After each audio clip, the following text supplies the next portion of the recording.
Cool. Good evening. Welcome to February's COFMUG meeting, the Central Ohio FileMaker user group. Are you going to put I'll put bumpers on these things? Okay, great. So we start with the function of the day, which for the most part is a cautionary tale. Because if you are designing a new system or a new function and you find yourself needing this function, you are almost certainly doing something wrong. But you can run into it or need it validly with long-time existing systems, particularly very, very old ones. This is the extend function, which is, actually, don't we have a thingy? It's the quickest way to get the definition of that function. Help. Hey, there you go. Extend. I'm not sure it's going to be under there. Oh. Functions list. Function. It's searching the FileMaker application. Okay. Yeah, but it really should. Documentation. It's under the home. There we go. And it's all online, so we'll see if it works.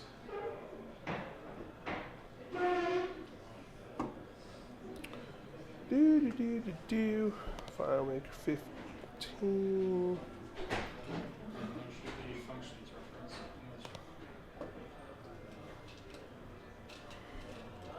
Oh, good, a PDF. Well, now you can download it quick, so then you have it for the rest of the evening.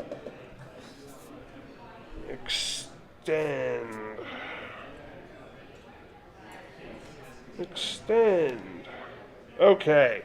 Allows a value in a non-repeating field to be used with every repetition in a repeating field. What? Exactly. So extend is really only used with repeating fields, but it only takes as a parameter a non-repeating field. So I'm sure that didn't help anything either. It should actually be called repeat, not extend. So here's the deal. If you are trying to do math with repeating fields, I've got some line items. Each line item has an associated cost. I want to apply tax to each of the items individually. Was the first example that came to mind.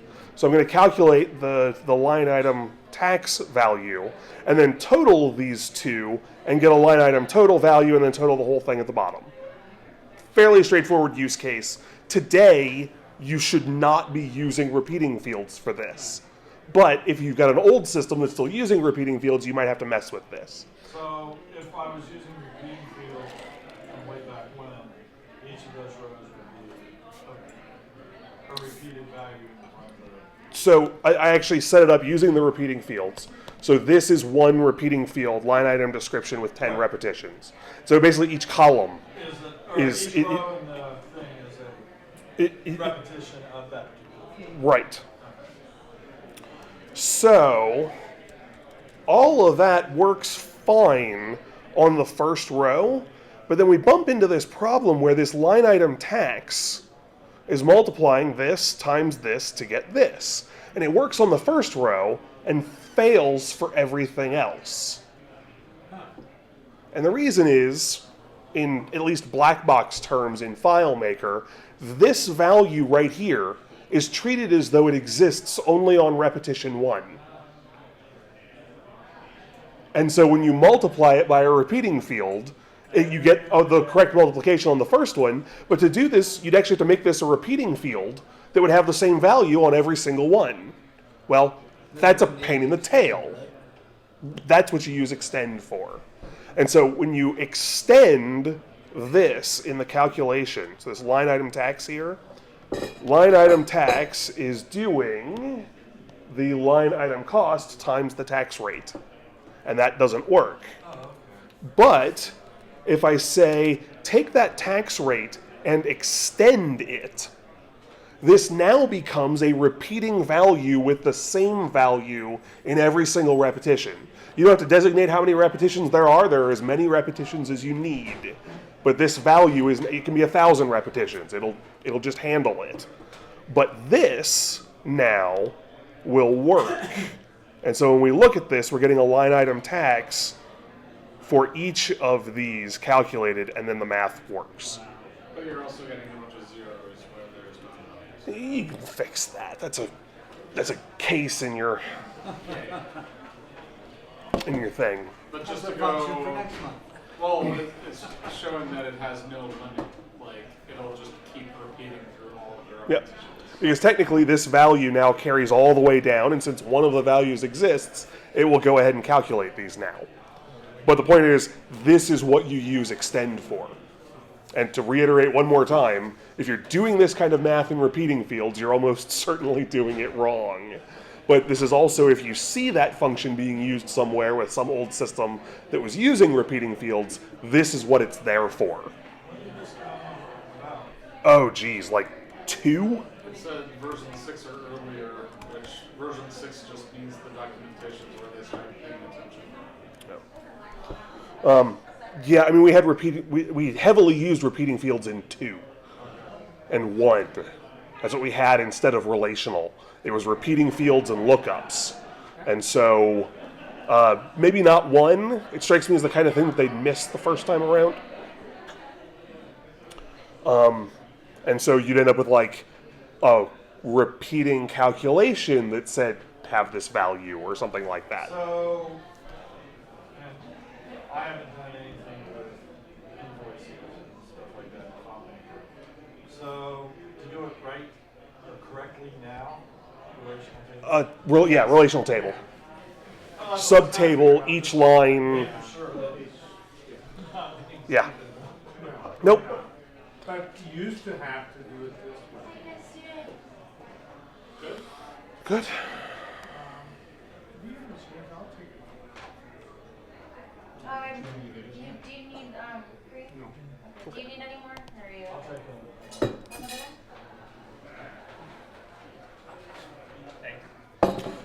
So,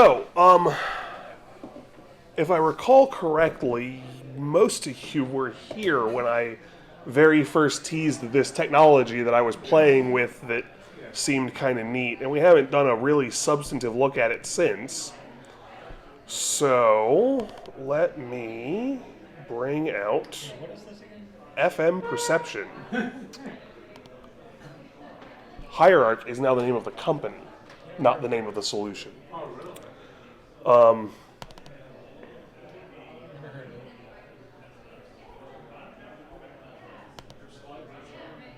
Oh no. Play. Okay. FMPerception is a relatively new application, first released in May of last year, just after FileMaker 15 released. And it's a partnership between my new FileMaker tools development company and Geist Interactive, functioning as the publisher. Hey, you guys know who I am. So I've always had a fascination with tools. I wanted to get more information.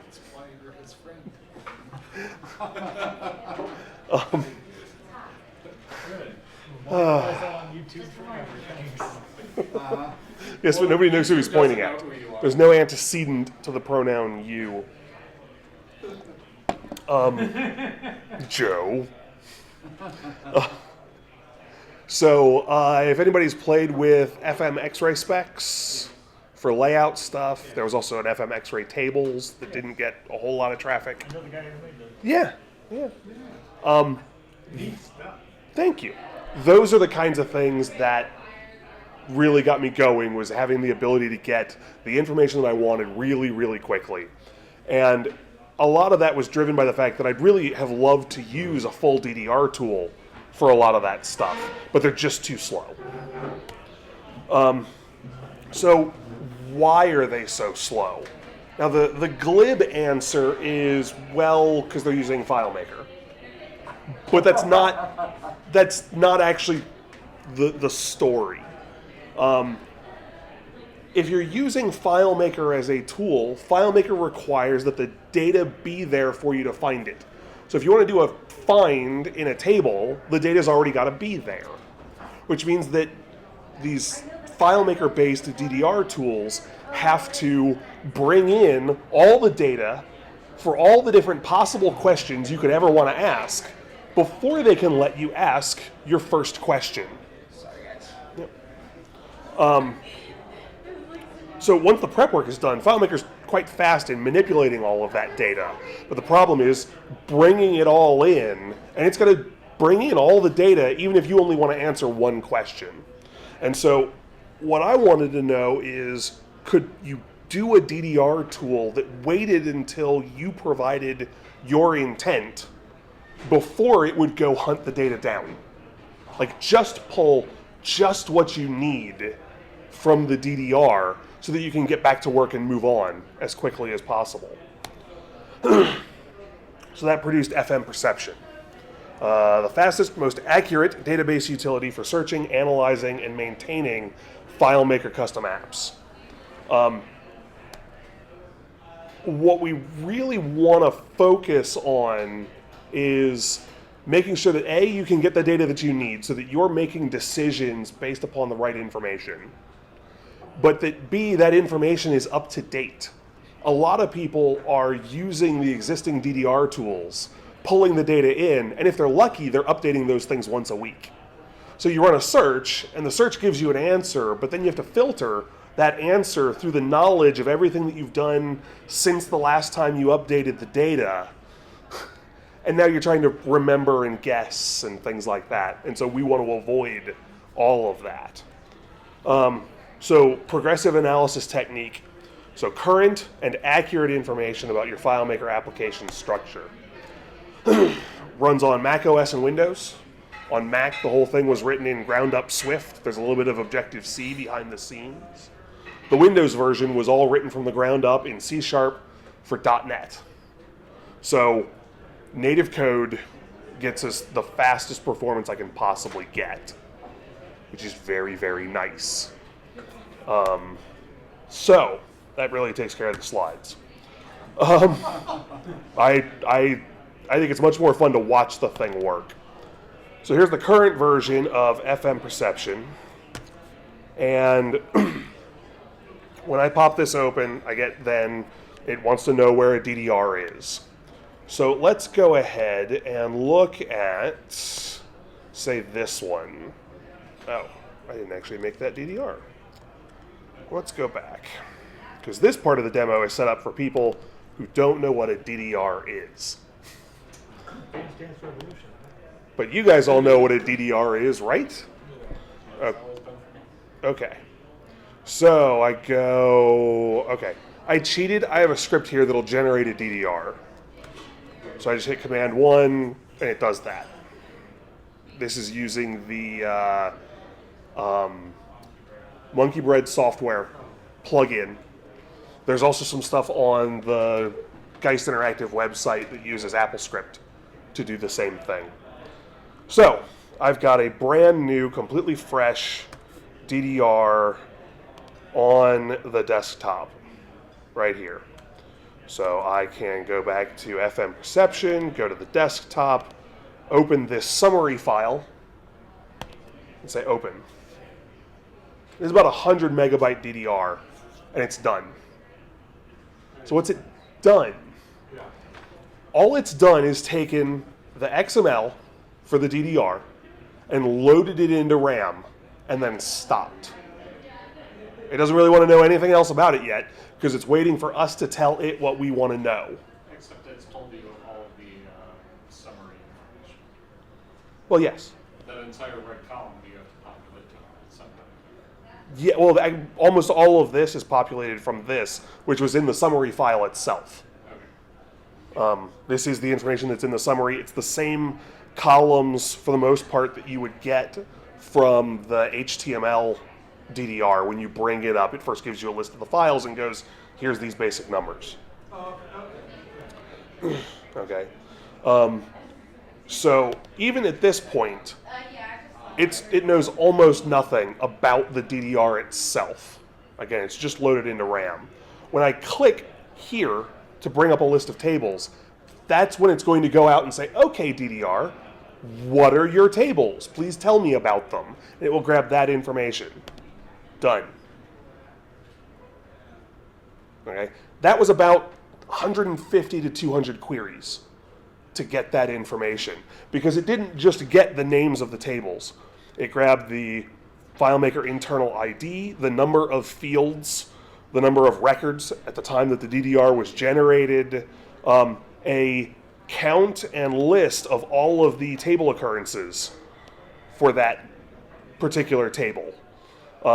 Whether there is ODBC information in the background and stuff like that. So it grabbed all of that for all of those tables like that. So I can just continue drilling down in and say, okay, do a real quick search here, projects, hey, projects. So navigationally, I can go through the hierarchy with single clicks up here in the top, but this columnar view doesn't really have the capacity to display a lot of information about each of those items. So that's what this bottom part is for. As I click something, whatever is in this next column here is exploded down here. So you get more columns of information. And so this gives me the ability then, if I want to, I can do a single click here to see information in the sidebar, or double click to drill in.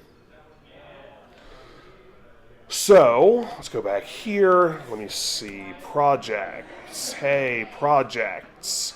Now, I've selected a single table. Now here is a list of queries that I can throw at that table. So what are the fields? What are the table occurrences? Where is this thing referenced? Stuff like that. So I can go fields. There's a list of all the fields. So, including information on, which are my unstored calculations? Which ones are indexed? Which ones have auto entry turned on? Where are my serial fields? Global fields, ones with repetitions. All of these different parameters are sortable based upon the column headers. Does your serial field column indicate for when there's an auto enter calc of get UUID yet? No. That's not actually a serial. I know it's not actually a serial. It's an ID key, but it's not a serial. You can get there if that's something that you're concerned about. So for example, over here on the right, I have some columns, so 6 columns here. So get script parameter, get script result. I'll mostly talk about these later, but you can go user defined and say, okay, let's do get UUID. But a lot of people aren't just using get UUID. They've got a custom function that's doing get UUID inside it or something like that. You could custom define this column to catch all of those different options and just put a dot there if that's what they're doing. And I will show you later how that's done. So, back. Now, I've got all the tables, and inside the tables I've got the fields, but if I really just want to look at all of the fields in the entire system, I can just, from the top level, select this fields flat. And fields flat just gets me all 1,400 fields in this system. And so now I can say, okay, which ones are unstored calculations? I've got a performance problem. It's being caused by, these unstored calculations potentially, or the inverse of which ones are stored calculations. Or too much indexing, or things like that. And so being able to find and isolate those very quickly. Again, this is just a couple of seconds after generating the DDR. Well, heck, looking at, I noticed there's a bunch of account name fields and a bunch of tables. So if I'm looking for where all did I use account name. Yep. So that'll tell you where the fields are. If you want to know where they're being used, you can drill into one of those and say, okay, this particular account name, what layouts does it appear on? Where is it referenced on layouts? So this would be inside conditional formatting calculations or things like that. So it's used on a layout, but beyond just appearing on the layout. Where's it referenced in scripts? Where's it referenced in other fields? So we've got a couple of calculations for display account that are using this account name field. Value list references, relationship references, other references, etc. Have you ever done that thing where you're working on a system and you have to migrate the data from one version to another, but you have to make sure that all the serial IDs get updated so that you don't generate duplicates because it's a system that you're not using getUUID? This serialized fields flat gives you a list of all of the fields that are using serial population and has a column that has the next serial value. So right here, this is the 25 serial numbers and exactly what each of those numbers are. This is great. What I'd like to do is add a couple of checkboxes to this and turn it into some kind of progress thing. So what I do is any list that you can get here and sort and or filter, you can then say export results to CSV. So with a CSV of that data, drop it on FileMaker. I mean, if I get you the data in raw CSV form, you can make as complicated or as simple a system as you want. You could do the conversion, export a new CSV of those serial numbers, create relationships between two tables, and have the thing light up and tell you whether you did it correctly. That's one of the reasons why FMPerception does not have a lot of status indicating functions in it, is because I didn't know what you'd want, and everybody's going to have different needs. So my objective is to get you the raw data fast, and then let you do whatever, as elaborate a system as you would like. So yeah, here's that, and then I add, maybe I'll just reuse this repetitions, and I'm done. I've got a system that I can use to track and confirm that these things are where I want them to be.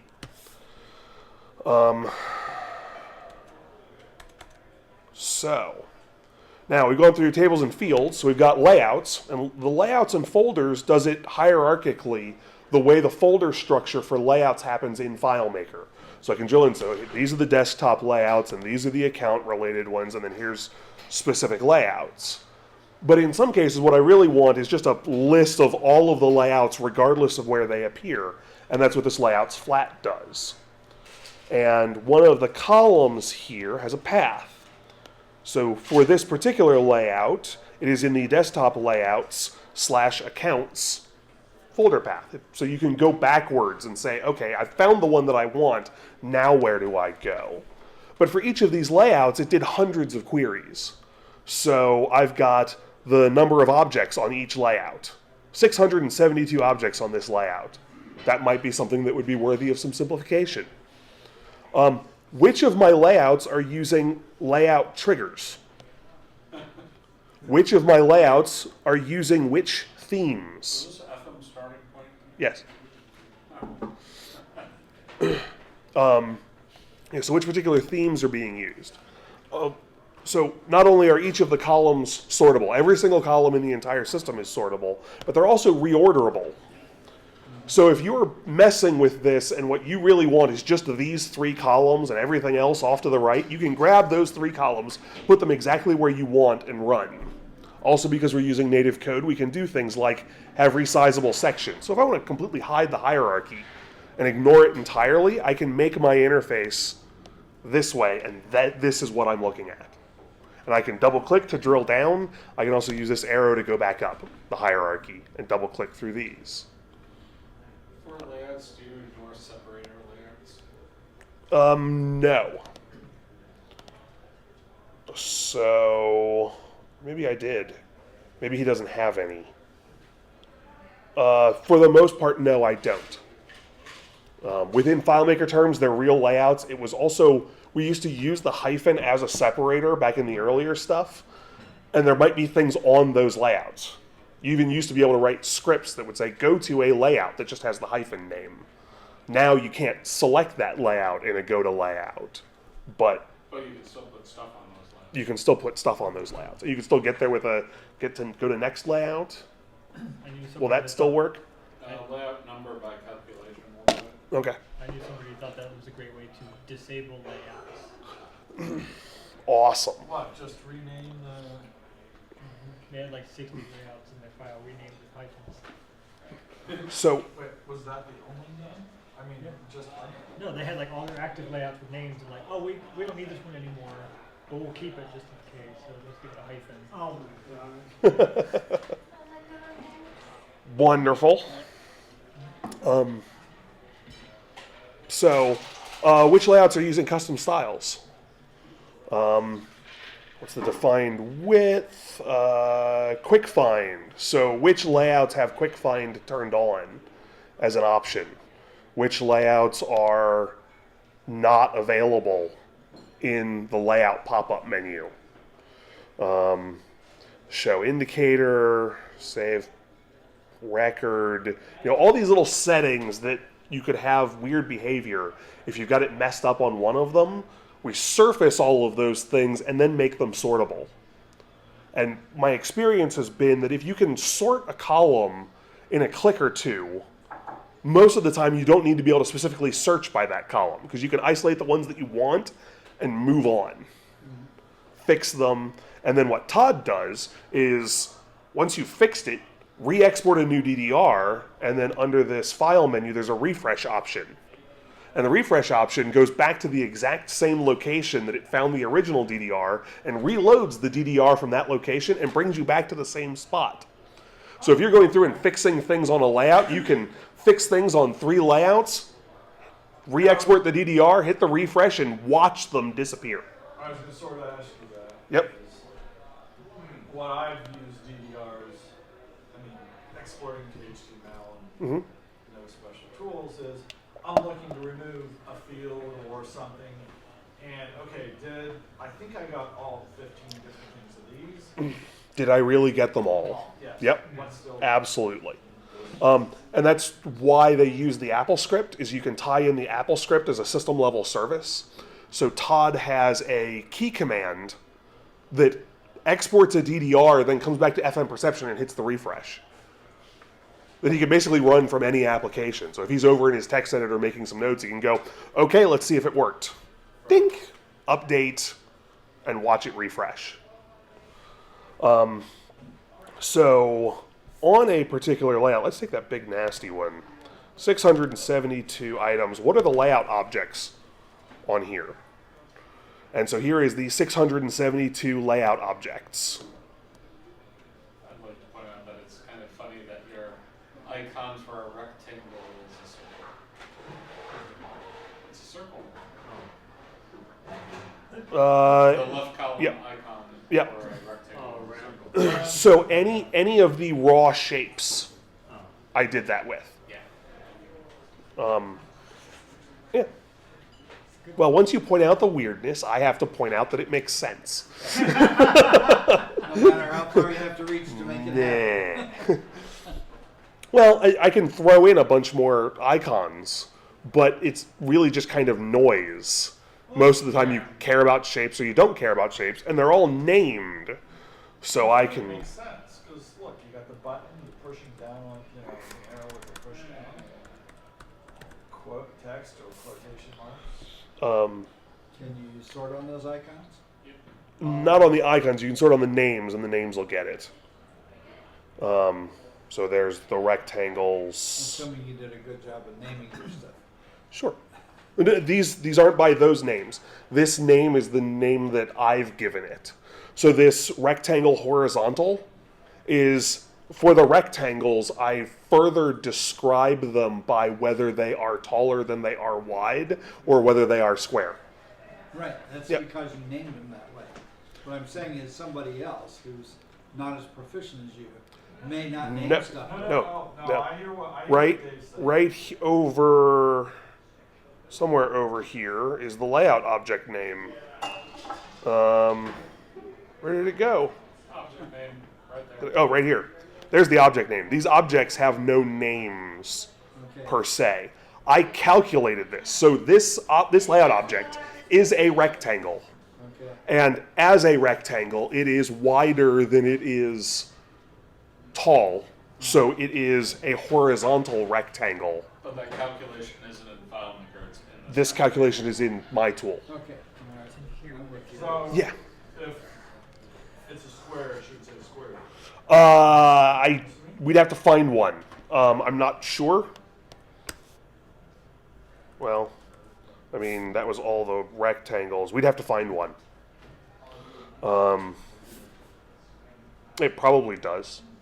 No, I was We sure know how to get bogged down. Okay. Yes. Well, anytime I use this to look at a system, I always find something funny. There's always something weird in there.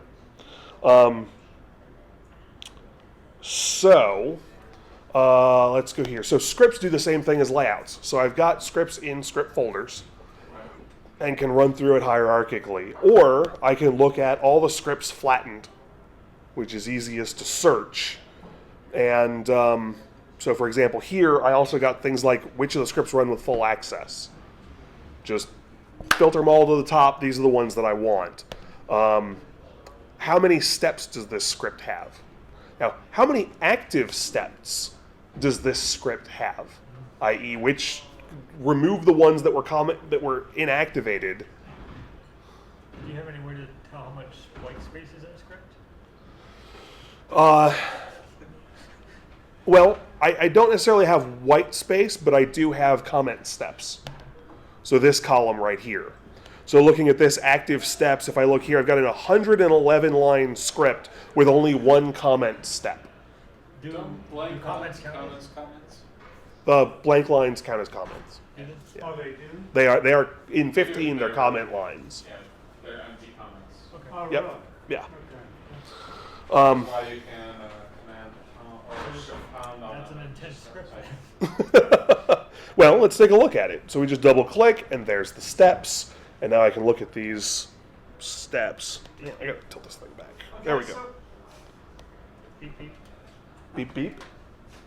what's the, Oh, beep beep. so for lines 3 and 4, they're both the FileMaker ID happens, is that the ID of the script step from the list? Right. So in script steps, FileMaker does not assign unique IDs to each step. The closest that they get is a unique ID for the generic version of the that item step. that you Yeah. picked from- So these FMP IDs are not unique within the system. They are unique to the step. So for example, if I go ahead and sort this by name, here's all the perform scripts. They are all FMP ID 1. That's just the way FileMaker did it. It's obnoxious, by the way, when I'm trying to diff scripts that I can't tell when a script step was actually modified. I have to compare every step in the script and go, no, this one is no longer there and this one is now here. Let's call that modified. Right, because whether it's line 15 or line 27, perform script, you're still going to have the ID of line. Right.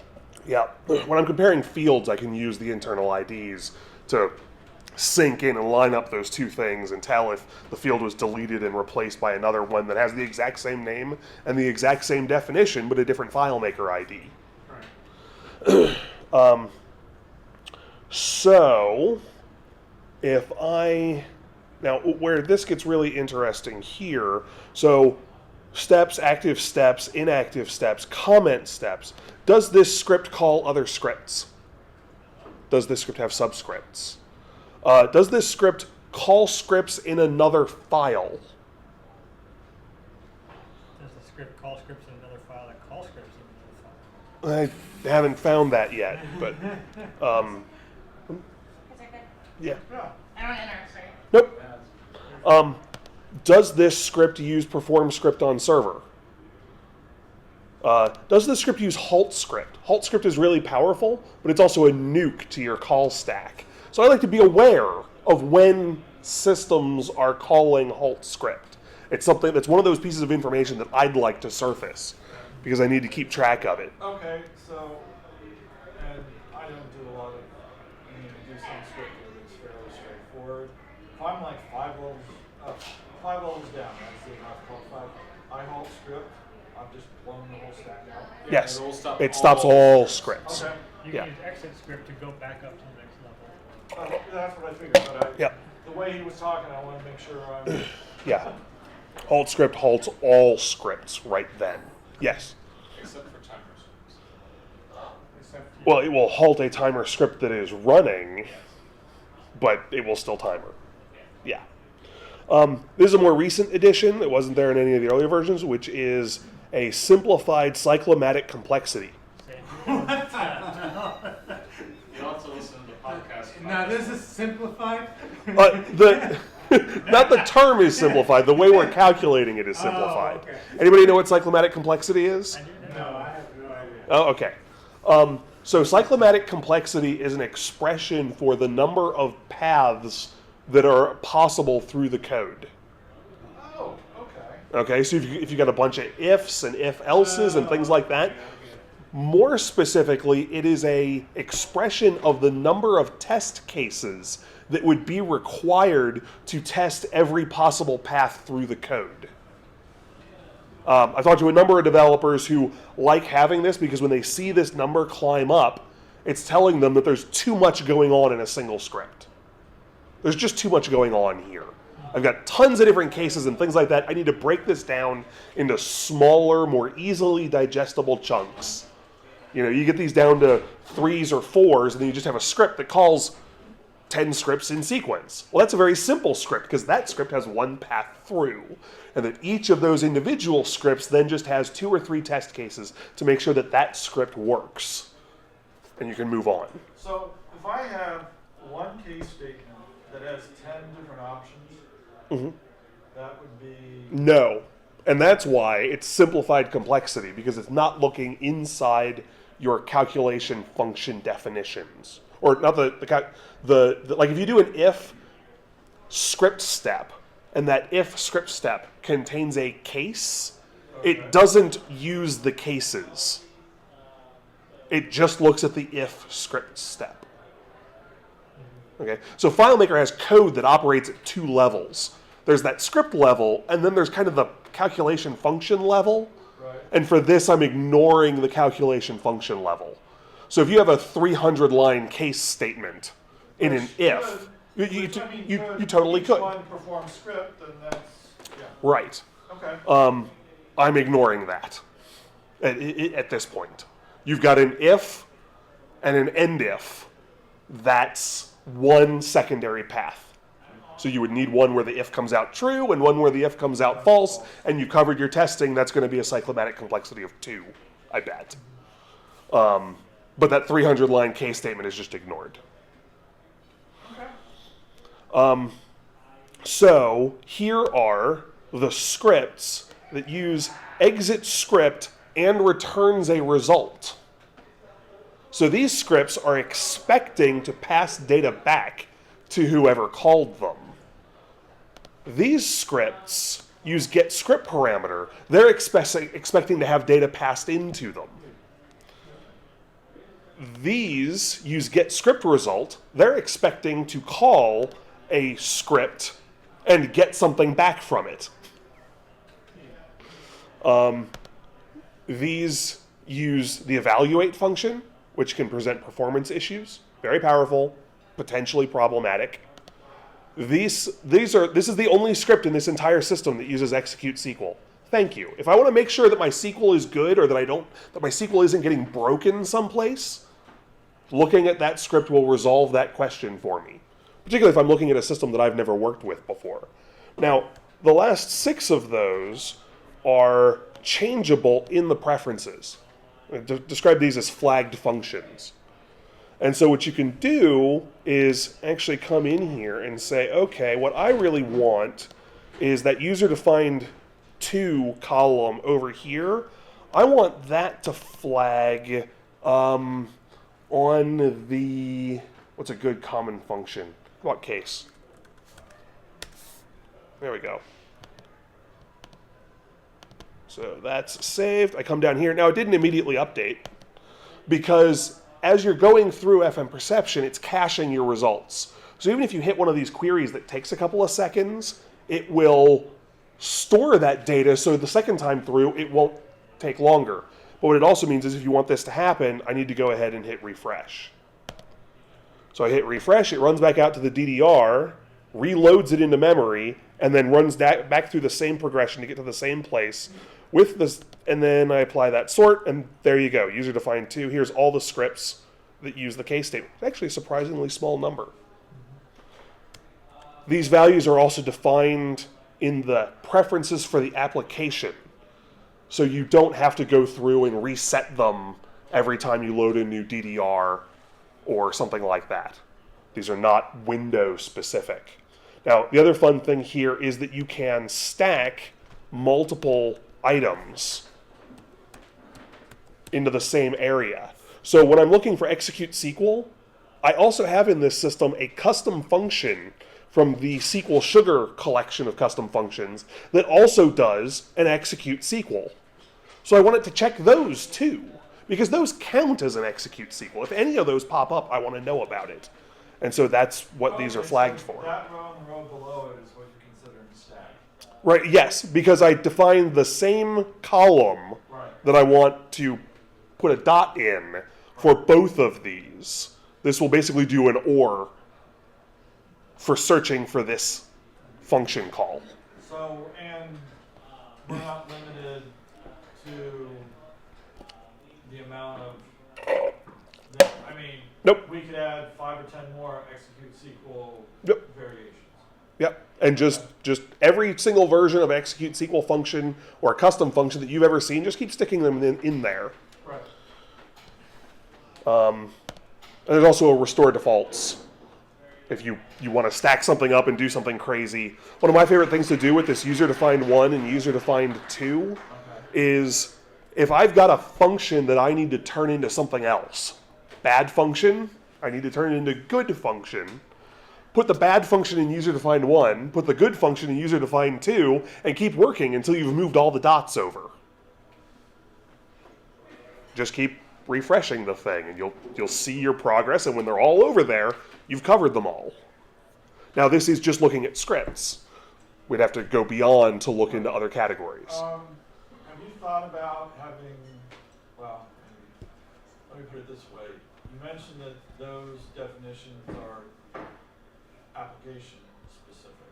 Have you thought about, Yes. can I save these as a file? Save this DDR as a file and then have certain ones that are file specific? We're looking at it. There's a bunch of stuff that we want to put in that file as far as like system-specific saved searches and things like that. There's a bunch of stuff we want to do. Because I can see some usefulness that, okay, I might not want to execute SQL is not a good example. Yeah. But I want something that I know is specific for Yeah. this solution, and I'm not going to need it for anything else. Yep. Oh, we're looking at it. Okay. no DDR problem. template. Yep. Dave, Yeah. I was just wondering, the column labels for user-defined 1 and 2, Uh-huh. whether that might be useful that I could take and change that to some name that makes sense. That to would me. be very useful. You can't do it yet. And can you add more? Can you add an infinite number Submit of data default feature fields? Not yet. It's when that feature gets added that you'll probably get that one. Oh, I missed what he was asking. So user-defined 1 and user-defined 2 are usually pretty easy to keep track of. If you want to have user-defined 1 through 50, you're going to need to be able to label them so that you can tell them apart. Right. And so when I add the expansion to be able to have unlimited numbers of user-defined columns for looking for those functions, that's when we'll add the feature to allow you to relabel them. Okay. But those are in the book right next to each other. Like, don't do one of these without the other. Are you going to have to build a similar feature for everyone? You sure? Never mind. Okay. Okay. I don't think he's got a never mind feature in here yet. Yeah, I think you are. Now, there is here a steps flat. And so this got the 16,000 script steps. And this is just all the steps in the entire thing. then I could go ahead and sort these by things like that FMP ID to isolate just the go to field steps or something like that. Hey, let's remove all the beeps from the system. Sure. No, I want to double them. Beep. Where are all the beeps? They are And everywhere. and this gets me all the beeps. Okay? But an easier way to tackle some of that is we've got this standard script steps query. And the standard script steps goes through and looks at all the script steps in the entire system, including the ones that are referenced through buttons, I believe, and counts up the number of uses of each. So we can look at this and go, perform script is used 4,200 times. Now bear in mind, we're including buttons. So there are a lot of buttons that just do perform script. So perform script gets a boost from that. So, here's my question, or the question. It's used 4,200 times. Is in 53 places? No, so 53, this is the ordinal. The ordinal column appears basically everywhere. And it is there so that you can restore the order that it came in on the DDR. So some people periodically have systems where the alphabetical order of, say, field names is not sufficient. They've actually put things in a particular order. And so you can always sort by this ordinal to get things back in the right order. In this particular list, it happens to be alphabetical order. But Going back to your example of fields there. So, because I've noticed Richard, so let's go here. in his FileMaker Pro runtime app, he did put the fields in a particular order. Yep. So, the order he's put them in would be The ordinal order, yes. So here's all of these, yeah. So alphabetically, this table, the invoices table, has 174 fields in it. Right. And alphabetically, account name is first. But when it imported the DDR, it was actually the 101st field. So if I want to restore those, I can now sort this way, come back, and these are the things that they put in that invoices table first. Yeah, put all the fields, yeah. Yeah. Not necessarily creation order, because it depends upon what the thing was set as in FileMaker. Can we, taking this example one further, can we tell what order? They were created in? No, Oh. what order that they've got that set at? So if I'm looking in FileMaker. No, you would have to infer that. It's not part of the data that's in the DDR. Okay. Yeah. A lot of those FileMaker settings aren't, even though they have an impact in what happens in the DDR. So, standard script steps. So if we wanted to find all the beeps, here's your 41 beeps. And over here, we've got the specific location. So it's these scripts that do it. And if I want to get from here to that particular script, I can double click on that. And this then kind of puts me in at the step. And so my options are either sub-elements, which will get me things like fields that are referenced or tables that are referenced within this script step, not in the beep, or this parent script hierarchy, which lets me go either to basically upstream in the script stack, so I can get the script or the folder that contained that script. So if you've got a folder that contains a series of scripts, once you've found a single step in any of those, you can step back to where you were without having to jump out and go, okay, now that I know what I'm looking for, let me go back to scripts and groups and drill down. So I can just go here, and now it's just like I had gotten to this script from any place else. This is a hierarchy navigator, but it's not expressing the FileMaker hierarchy directly.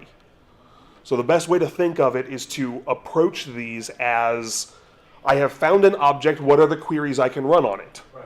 That returns a list of FileMaker elements. Now I've selected one of those elements, what are the queries I can run on it? People periodically get confused because it is possible to generate a circular thing, where like a script calls itself. So I look at the script and look at what that script calls, and it calls itself, so I click on that one, and now I can select what scripts that script calls, and it calls itself, and then I can select that one, and you can just keep doing that forever. It'll keep streaming off to the right if you keep manually selecting the same thing over and over again. because it's not explicitly a hierarchy that way. Is it viable that you might want to have, like you were showing, okay, here's all the beeps, and then be able to have the window, open a window below it that you can click on the first beep and then it'll show you the, So a third pane, yeah, a different pane or whatever. it's possible. That's going to get potentially pretty confusing for navigation purposes. And so I've tried to collapse all the available complexity of FileMaker hierarchy into effectively these 3 panes.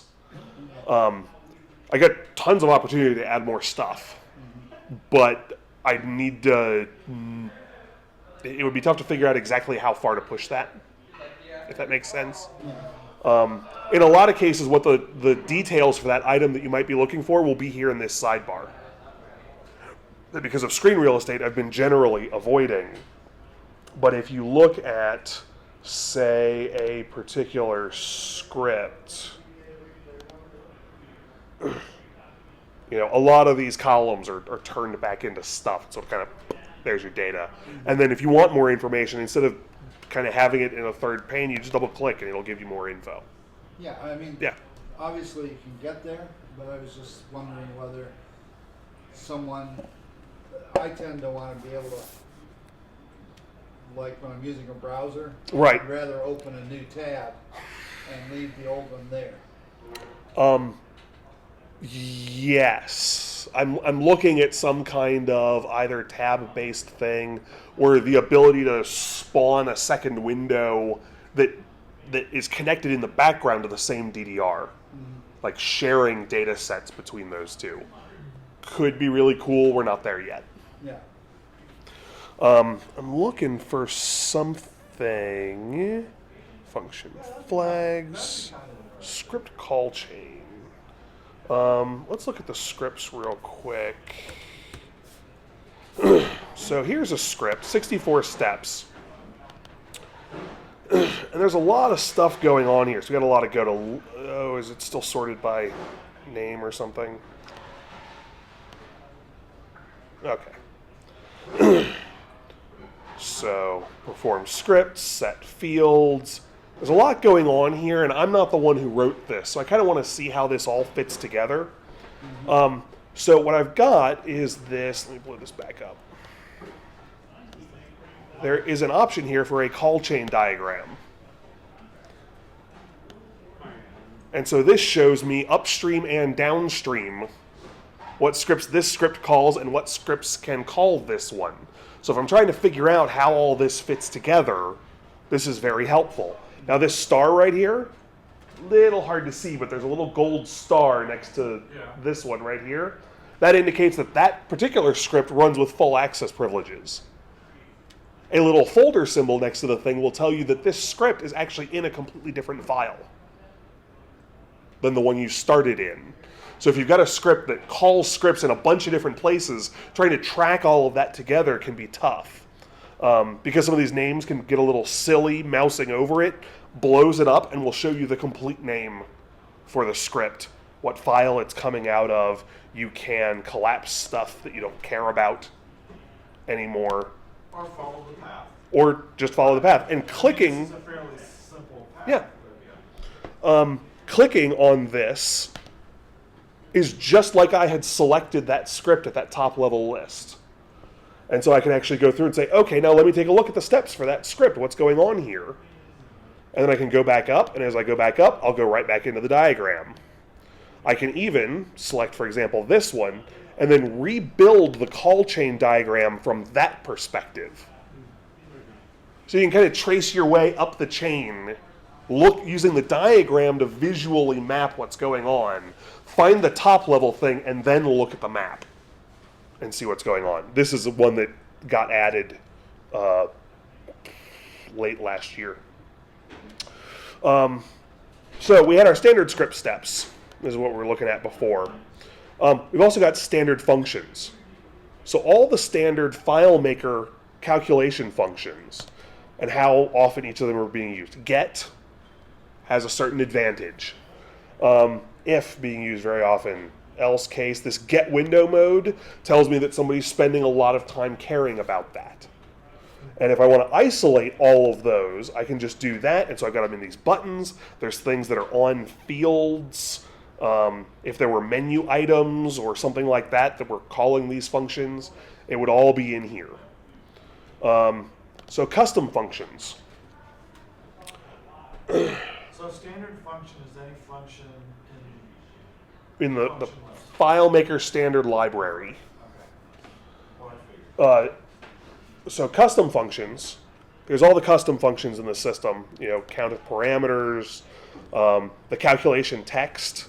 Now putting the calculation text down here isn't very useful for readability purposes, but what it does do is make sure that that value gets exported if you do a export results to CSV. So I can dump that out, dump it into a FileMaker database, run searches, run comparisons. Todd's got a whole thing that does that for finding out when, in a multi-file system, one of his custom functions doesn't have a matching definition in another file. So he can compare the custom functions by name and by parameter signature and say, okay, these are the same custom functions officially, but in the background their definitions don't match. I've got a version control problem there that I need to fix. And so he just comes here, brings up a list of all the custom functions for an entire system, spits it out, pulls it into a FileMaker database that he's got, presses a button, and there's the answer. It's building your own tools using the data that this helps you surface. Here is the number of times this custom function is being used. So if you want to see which of your custom functions aren't being referenced anywhere, now that's not being referenced, they could still be referenced in, say, an evaluate function. If it's only defined as a portion of a string, I wouldn't be able to catch that for you. But there are no explicit uses of this particular custom function. And hey, what do you know? Here's our old friends, the same 6 watched function columns. So if you want to find out if this system has a custom function that runs execute SQL, you can just bring up the execute SQL list, or the custom function list, and sort by that column.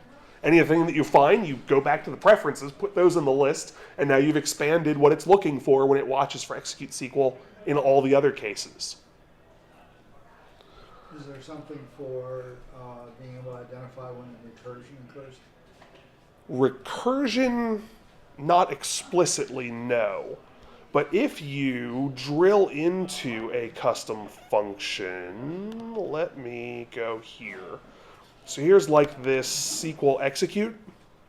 I can bring up a list of functions that it calls, and I can bring up a list of functions that it's called by.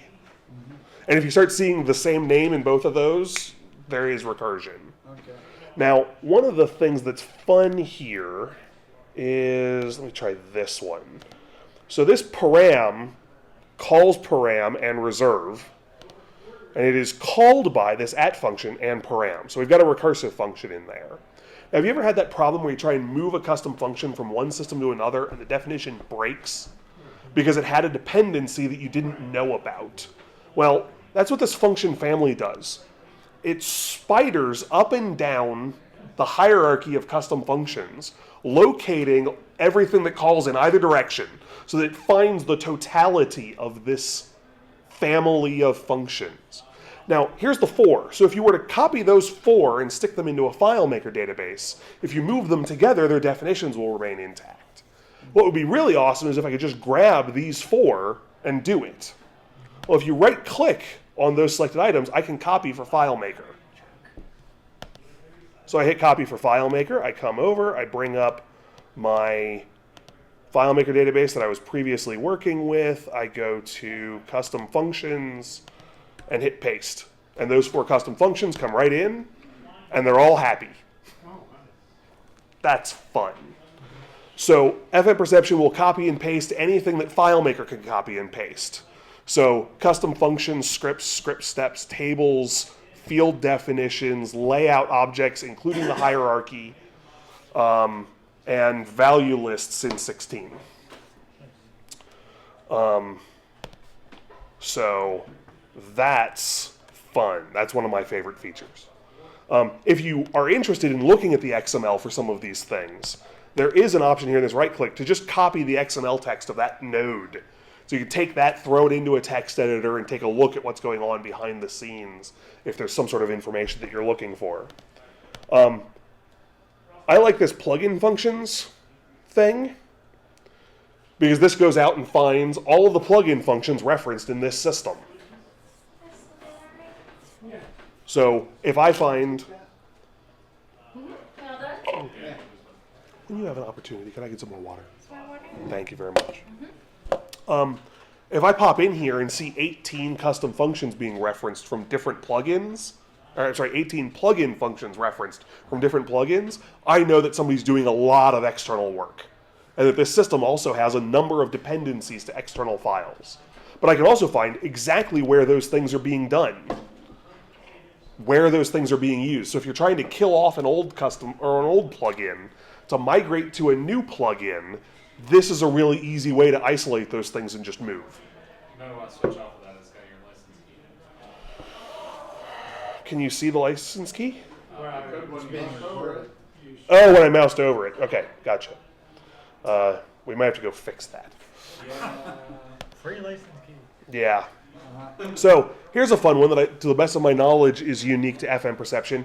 Here's all the global variables in the entire system and where they're being used. So you've got this global variable that's getting stomped on, and you don't know where it's happening, and you don't know why it's happening. You isolate the global variable here, and then here's like, okay, here's the 35 places that this cal_dt is done. It's referenced in these fields, and here's these set variable steps. So there's a lot of set variables here. Any of these could be the one that's doing it, or any of these at least. These are setting different variables. But you've got every place that's being referenced as a source or as a target. You can quickly isolate what's going on there. Do you have differentiation here as to where a global variable is just being used versus when it's being modified? Not yet. And that's primarily because there's a lot of ways that you could override that. Like in a let statement or something like that, I'd have to actually parse the let statement to figure out whether it's being used as an assignment or as a reference. Right. What about fields? Yeah, didn't you say you write into spaces and global variables?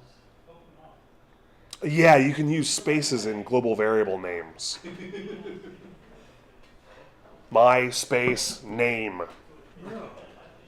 $sign at the beginning, and that's a valid, complete global variable name. Drive me nuts. It's possible. Don't do it. No, I'm. Yeah. So. Is there I don't think it anything does it here in the that'll- variable dialog. I think it's just when you write them out. No, it does it in the variable dialog. Does it really? I inherited a system that had them all.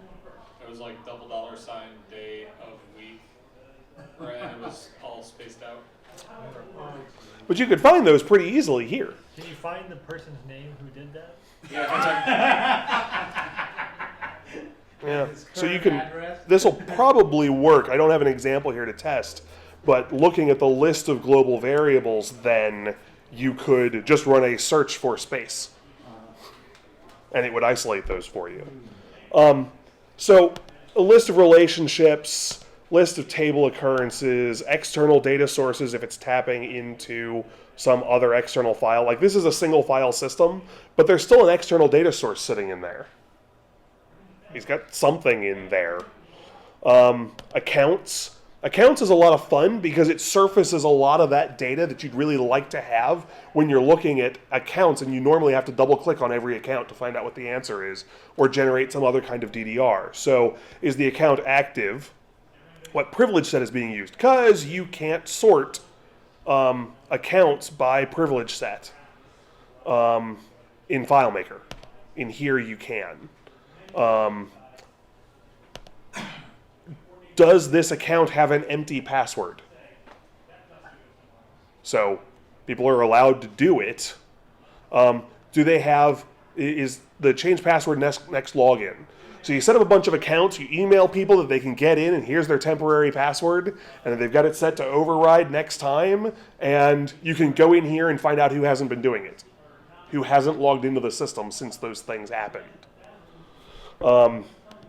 Privilege sets surfaces a ton of information. So the record privileges for a particular privilege set.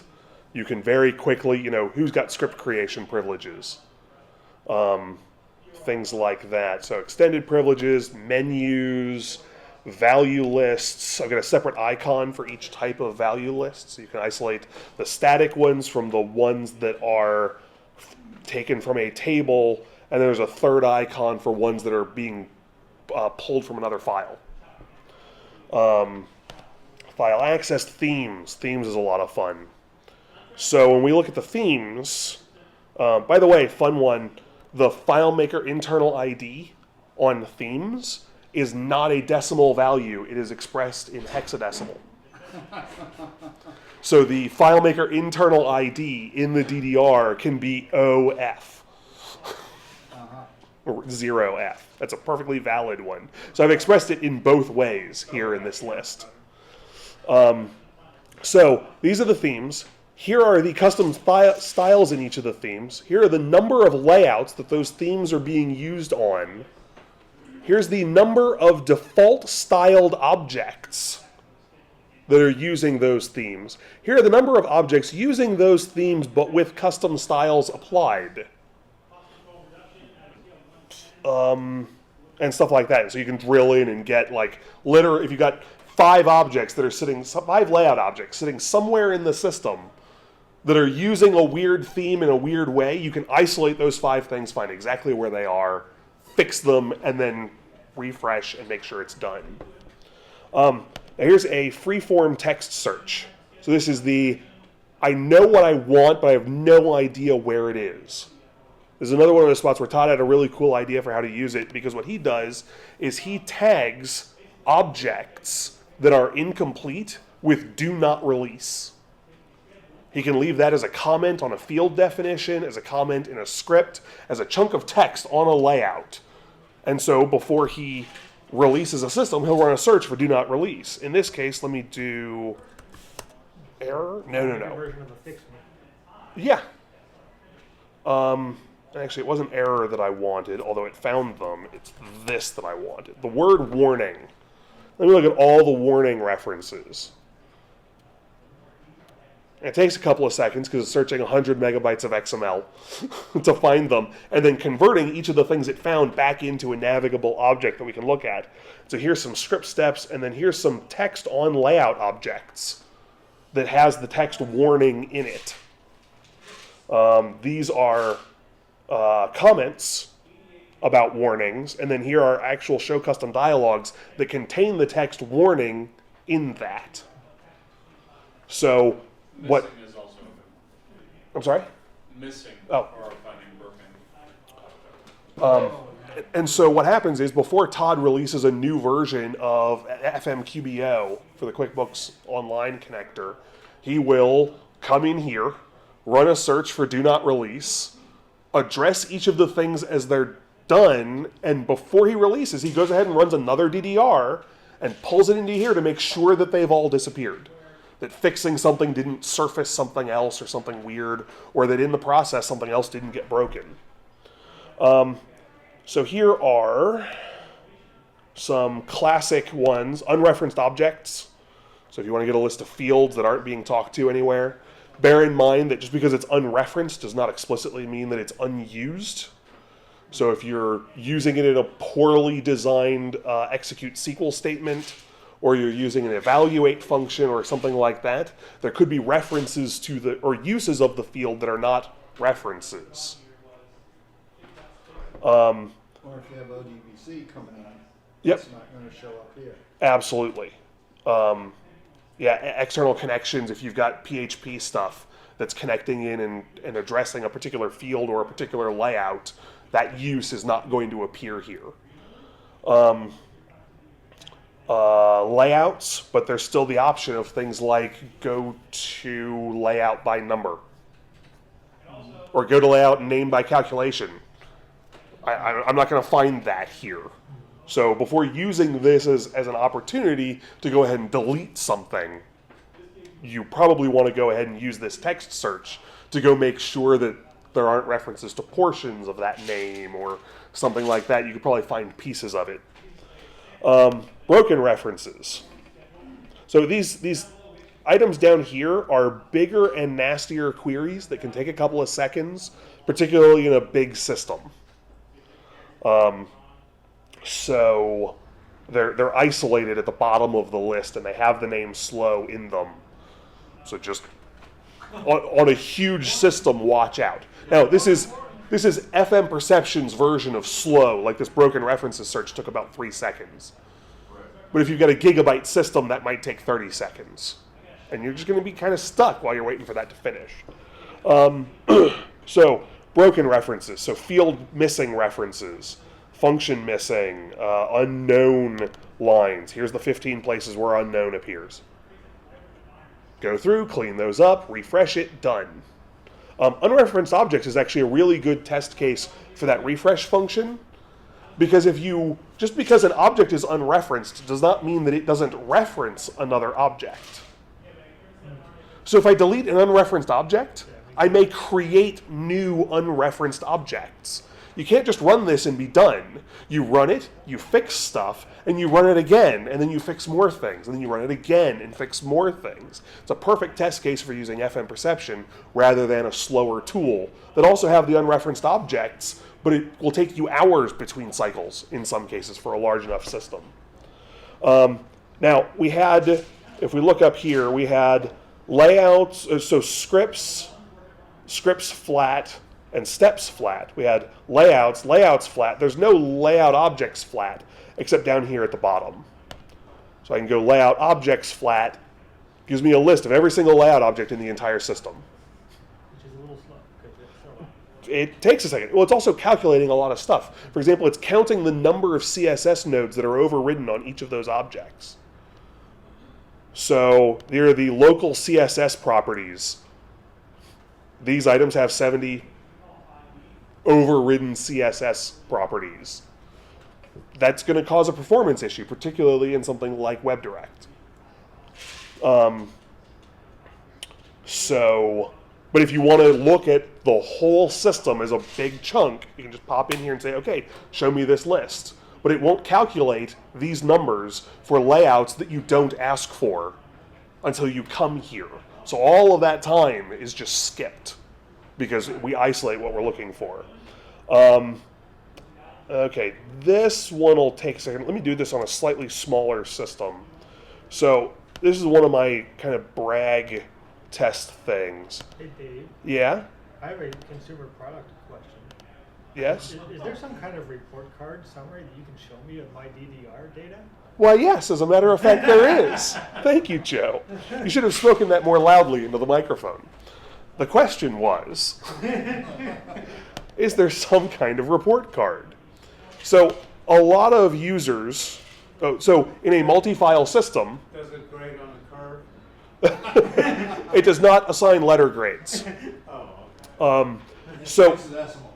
in a multi-file system, it will allow you to say, I only care about one file right now. Let me look at that. Or it will let you say, let me look at all the files at once. Group them all together, anything that I ask. So if I ask for the tables here, I will get every table in all 16 of these systems. This is all the FileMaker starter solutions as of FileMaker 14, I think. So I can go here and say, okay, let me see the report card. And this report card takes a second because it basically has to run all the other queries in the entire system.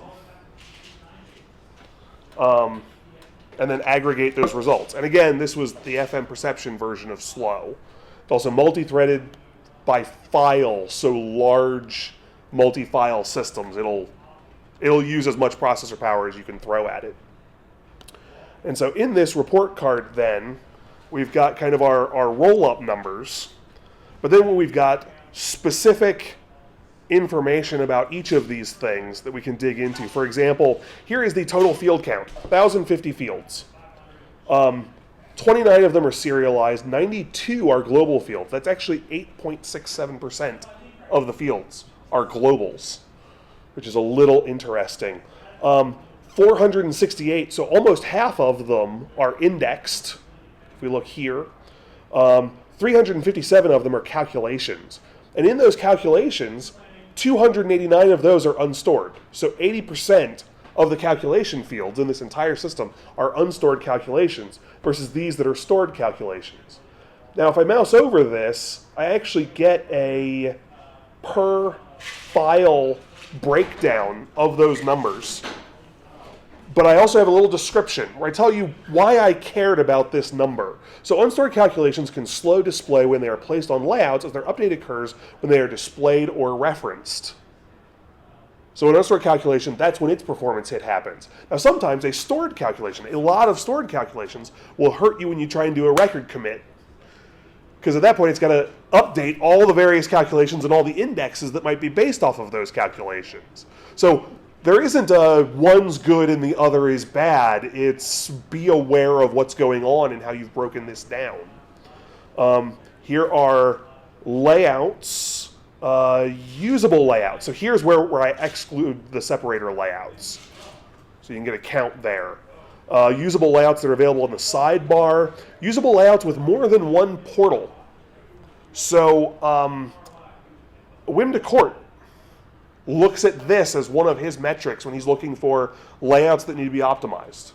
So almost every time he bumps into a layout with more than one portal, it was a poorly designed layout and probably will have a performance issue.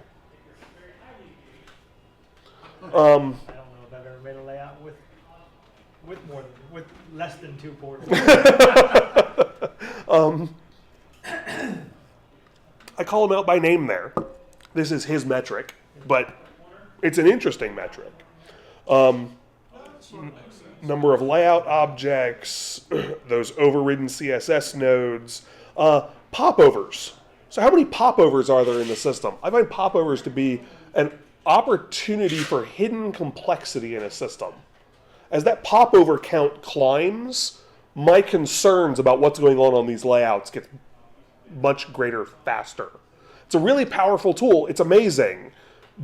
But it's a way to hide complexity. Can we feed that back to Apple? On iTunes and things like that? I don't think so.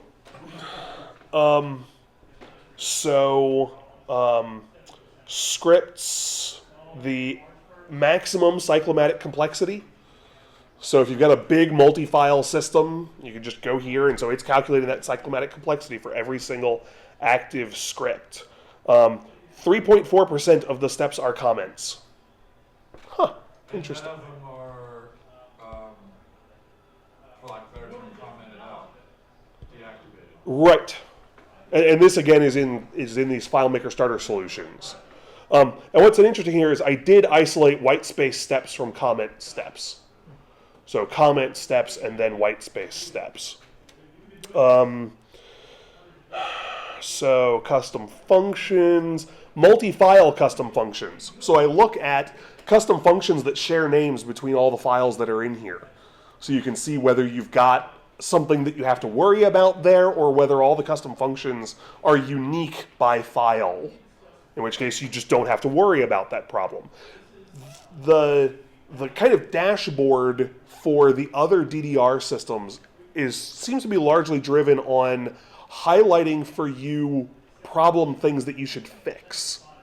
The use case for this report card was I'm sitting down with the customer with a new customer in 5 minutes. I got them to send me the DDR. What numbers do I want to have in front of me when I'm talking to them so that I know what I'm talking about when I'm talking about the complexity of their system? What's the big numbers for what's going on here?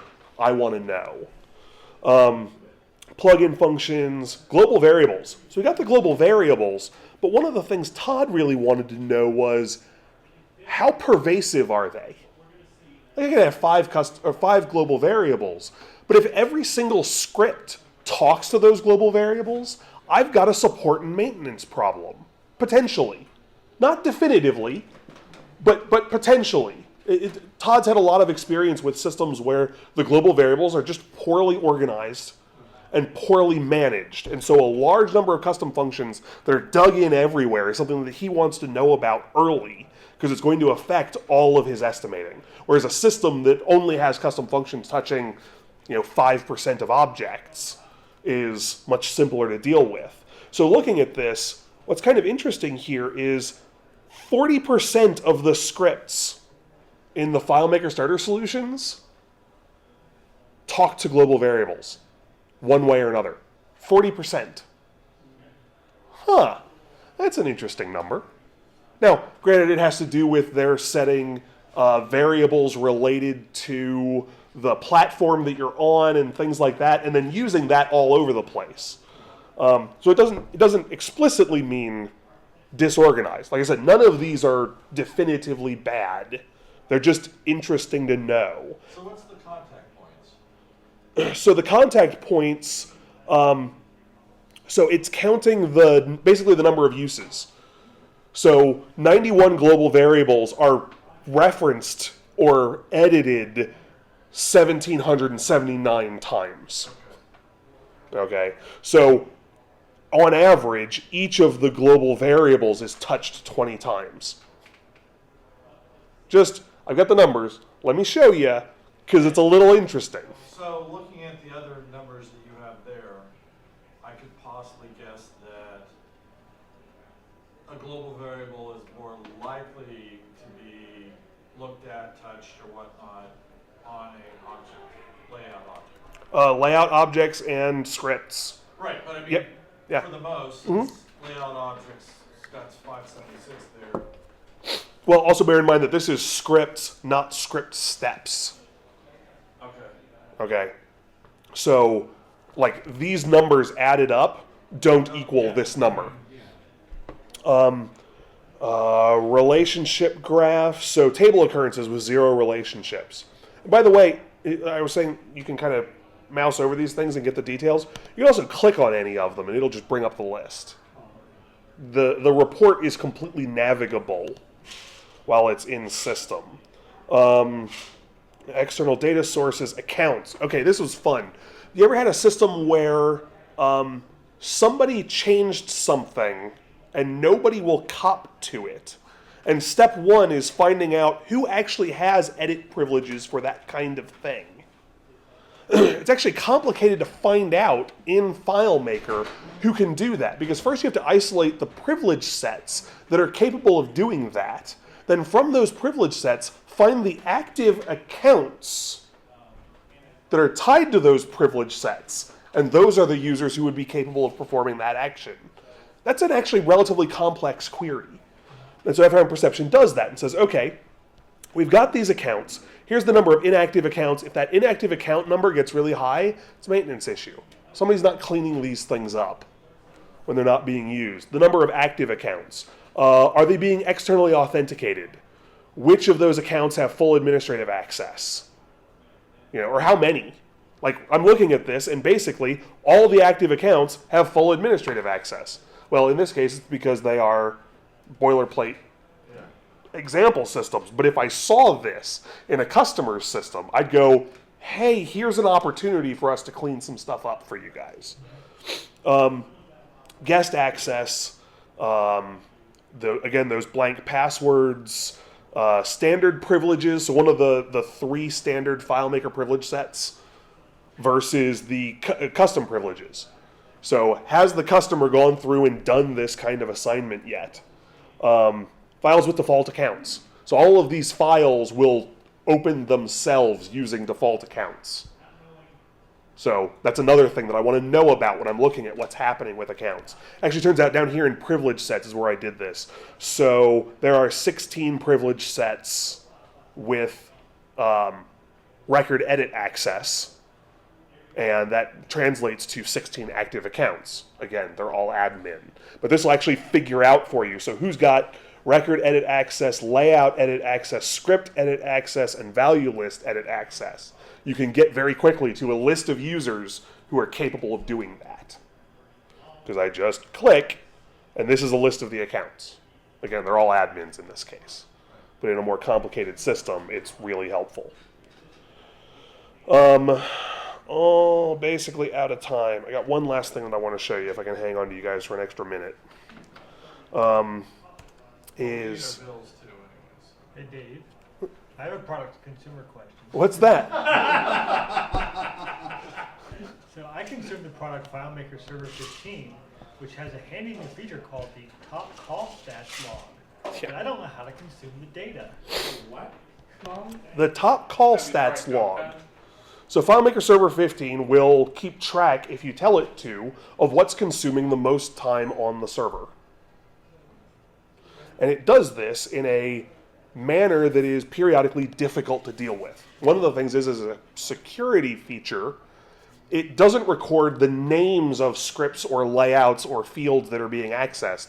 It only stores the ID for those things. So it will tell you, hey, somebody did a find on field 5 of table 16, and it took a couple seconds. Well, that would be much more useful information if I could resolve those things. That's why the FMP ID is scattered throughout FMPerception. But we just recently, just the other day, actually it is in the live version. I just got to target the sample that has it. Let's go back here. And are you only limited by memory? Because this is what, third file you've opened in? Yeah. So initial opening of a DDR in this way consumes about 2 times the physical file size of the DDR in RAM. So I've been dealing with relatively small ones here. Right. I've got a 1 gigabyte DDR if you want to see it. It'll take about 10 seconds to open. It's awesome. And that will consume 2 gigabytes of RAM to load it. And then if you spend a lot of time running around in that, as it's caching those results, that might grow to 3.5. So what happens if I try to open another DDR in another RAM?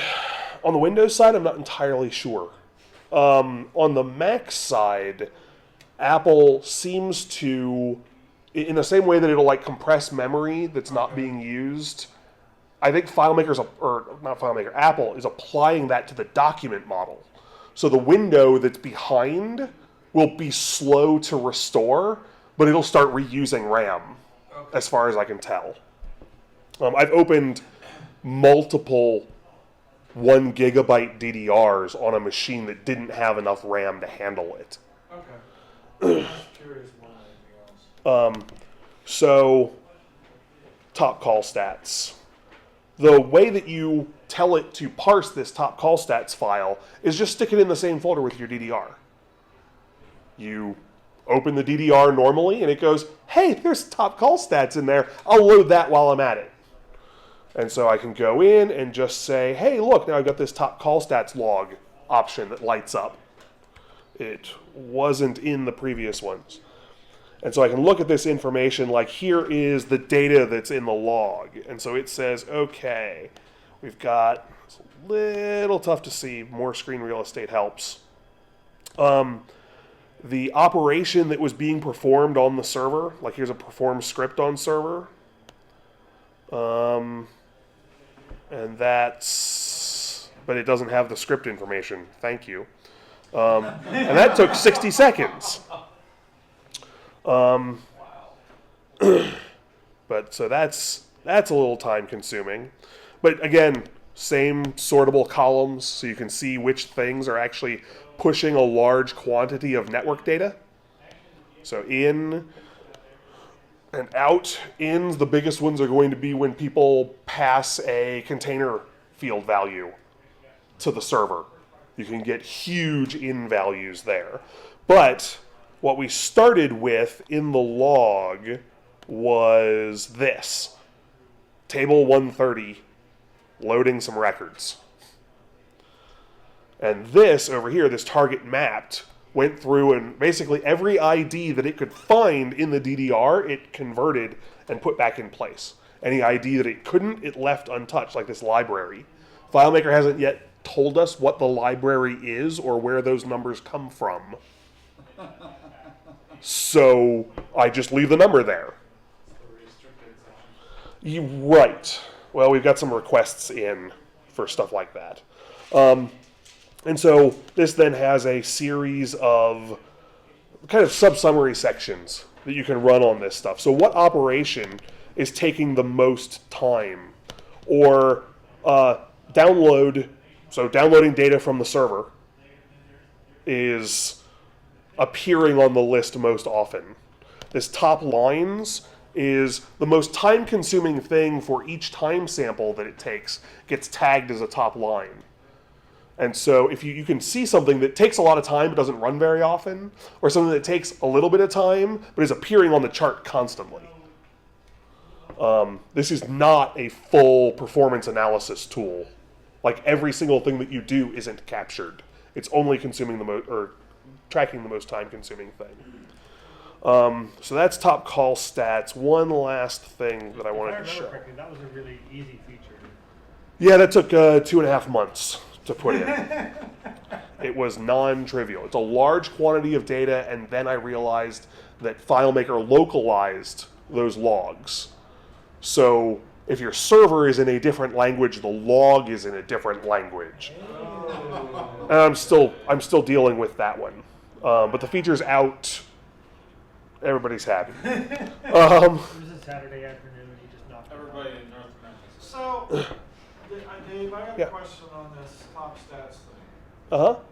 I mean, to me in general, it's if all my numbers are about the same, then I would think in general I'm doing pretty good. Nothing's overly taxing.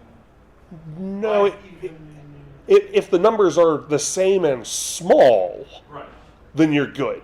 If they're the same and really Everything's big, I'm then, well, it just means that you've got good consistency, and if you resolve that, it will help. But this will tell you things like a search was being done on a specific field by this user, and that took a long time. Awesome. I've got something that I can tackle there. I can look at indexing stuff, whatever like that. There's some really good information there. We're still getting a hang on exactly how to do that. One last bit of fun then, and maybe someday she'll show up and take everybody's stuff.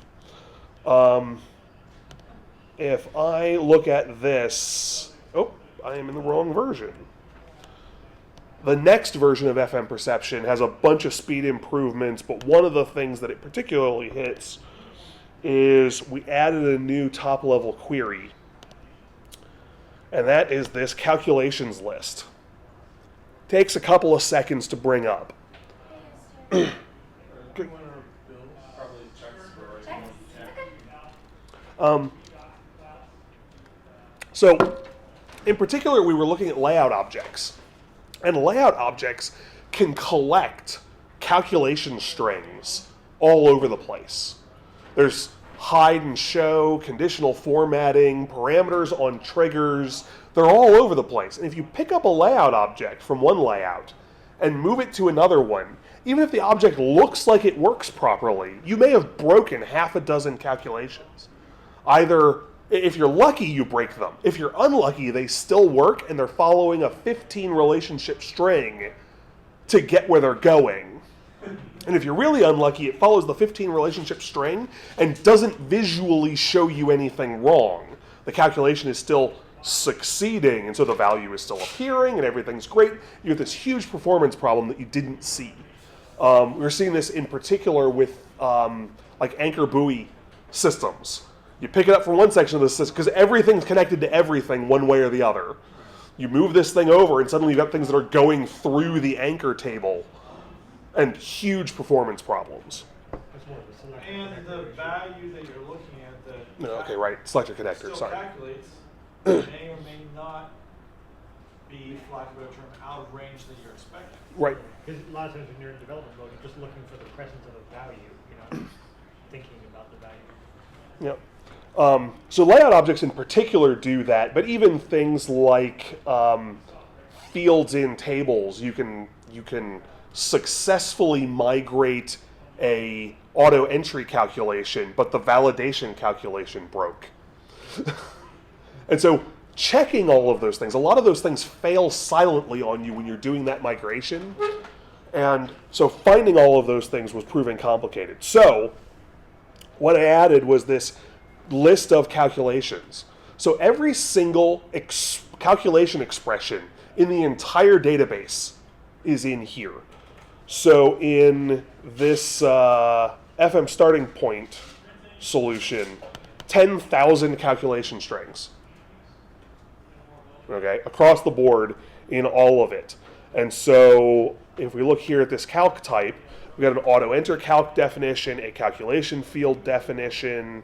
There'll be a validation in there somewhere. So there's script parameters, conditional formatting, a calculated label, the title on a chart, the calculation for the Y series in the graph.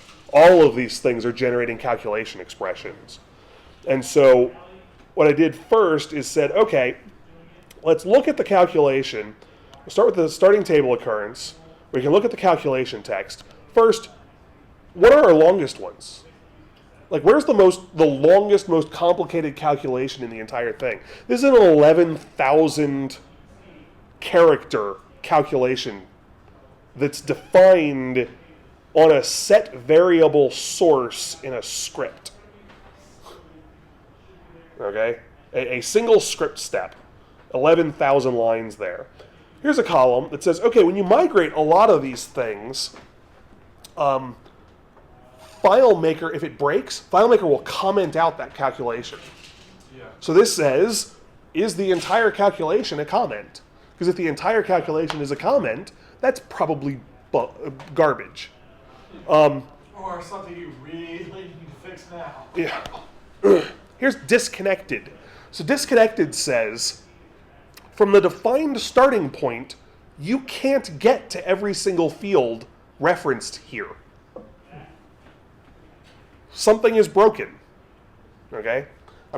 You'll dig in and figure out what's broken. But what's kind of fun here is I can even tell you that on something like a script step. Because even though a script step can run from any context, the single step has to run from a single context. And so if you reference two fields in a single script step calculation, and you can't get to both of them simultaneously from anywhere on the chart, there is no way to do that. So I can tell you that's disconnected. This is also global variable aware, or global field aware, because you can get to those from any context. So even though there's no relationship graph line that gets you from here to here, you're talking to a global field, so it just ignores that one for purposes of finding problems. In order to get here, does this pass through a sorted relationship? Okay, so if you've got weird performance problems there, you can hunt down some of those things. Give me a list of the TOs that this thing has to reference to resolve. Okay, including the number of TOs and what's the max distance. So just because everything looks okay and you can get there, if that suddenly hits 10, I've probably got a problem there. You know, this could say 30, or what was the old number, like 42? It was the number that you had to make a calendar. That single calendar thing with the 42 portals that would allow you to display a calendar with any number of days or weeks. But all of those would be one step. So it would say 42, max distance 1. But if all of a sudden one of those things hits 12, that's something that I want to look at.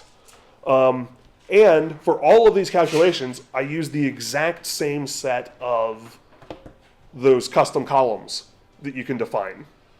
And so you can look through and go, oh yeah, this is running a execute SQL inside this chart definition. Let me hunt that thing down. I haven't yet looked at a system through this filter and not found easily solvable problems that could be causing huge issues. Because nobody's really looking at FileMaker systems at this granular a level with this kind of data. So, with that in mind, go back here. That was the demo time. I love ideas. If you got stuff that you want to see or whatever like that, feel free to send basically a support request. You have to send an email to me or a support request to Geist Interactive. It doesn't matter whether you've bought the software or not. You can send that idea. Top call stats, I got to pull that out. Calculations will be coming out probably sometime next week. That'll be there. FMPerception.com. There's videos, all sorts of documentation. Download a completely free 14-day trial. No sign up required. We don't even take an email address at this point. And I like the other tools. They're nice, but they don't solve the problems that this one does. So the pricing is basically by user, but it's really more the number of computers that you're going to run it on. But the most important piece is probably right there. So 20% off code. You can use that to get FM cheaper.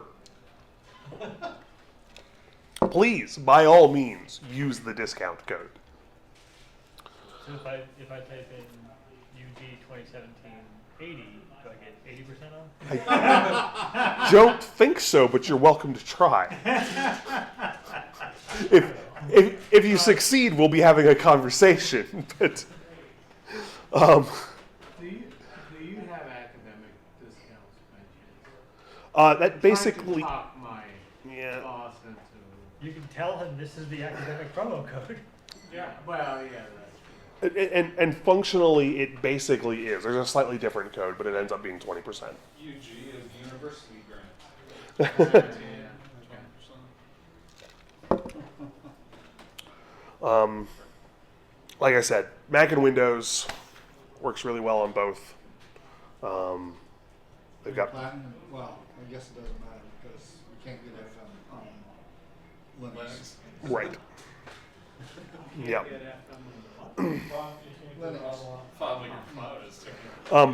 On each of those platforms, I am heavily using operating system level stuff. So at minimum, we'd have to wait for Swift to get further along on Linux.